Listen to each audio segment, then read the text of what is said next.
Welcome to transport. Whether workers were employed for the pyramid construction or at the quarries, the government supplied food and housing. Workers for the pyramids and royal necropolises were housed in more permanent villages, such as the famous Deir el-Medina. Quarry workers had more temporary lodgings. All skill levels were needed and utilized, from basic work hands to prepare the gypsum, to brickmakers and sand carriers, to skilled stonemasons to shape the blocks.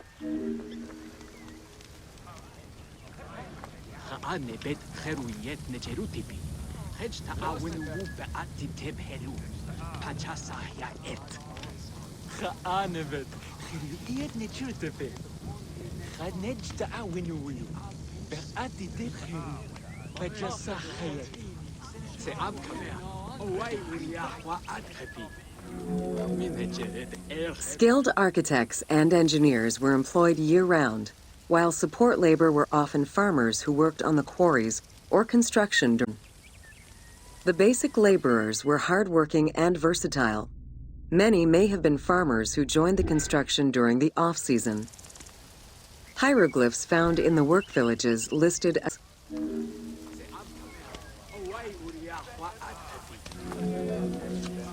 Archaeological research shows that no food was stored or prepared on site, but instead workers received abundant rations of bread, beer, and meat.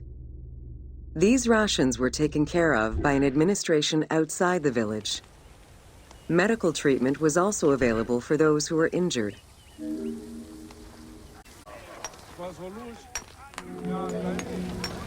While some quarries were located across the desert and required long expeditions, these expeditions were sanctioned by the state. They involved complex logistics and required many participants. Transporting a block by land meant that workers' friction of the load. To solve this, they first dug a track in the ground. This path was sometimes reinforced with rails upon which a sled, used to ferry the blocks, would be pulled.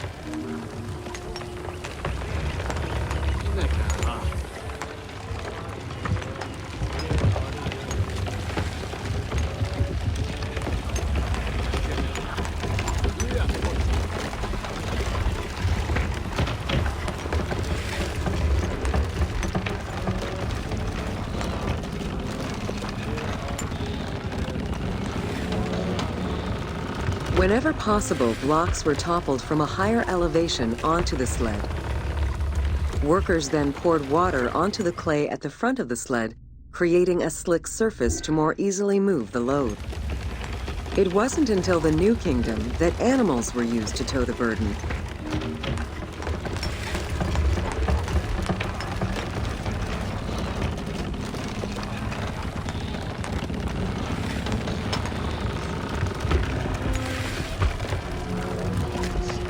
During flood season, the Nile was at its largest and deepest, which allowed the transportation of the heaviest and biggest loads. Quarries close to the river had troughs dug out to deliver the stones to the shoreline. Harbors and wharfs situated at the river's edge allowed the transfer of materials and supplies. Harbor warehouses accommodated additional stocks of stone so that they were available for the winter sailing season.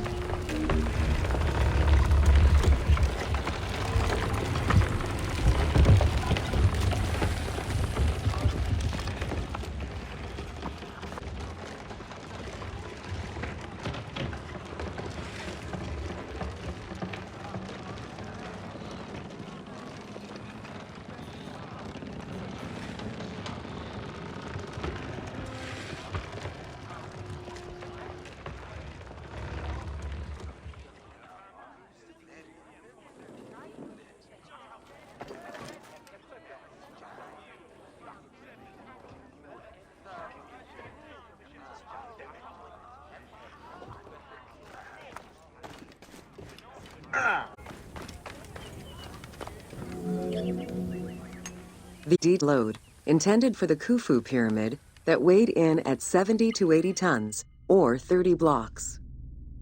One papyrus is a fragment from a foreman's notes taken while working on the Great Pyramid.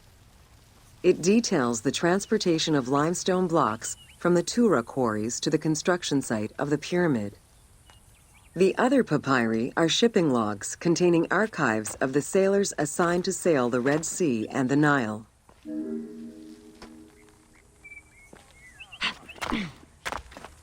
Cargo generally tons per boat, amounting to roughly 6 or 7 blocks per trip.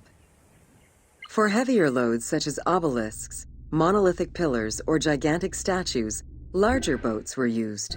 These transports are the ones typically showcased on temple walls.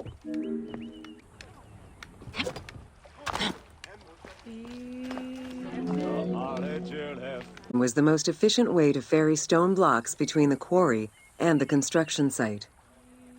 Blocks were transported by flotillas of several types of boats. The most detailed illustration of transport by river is a relief of Queen Hatshepsut's barge with an accompanying flotilla.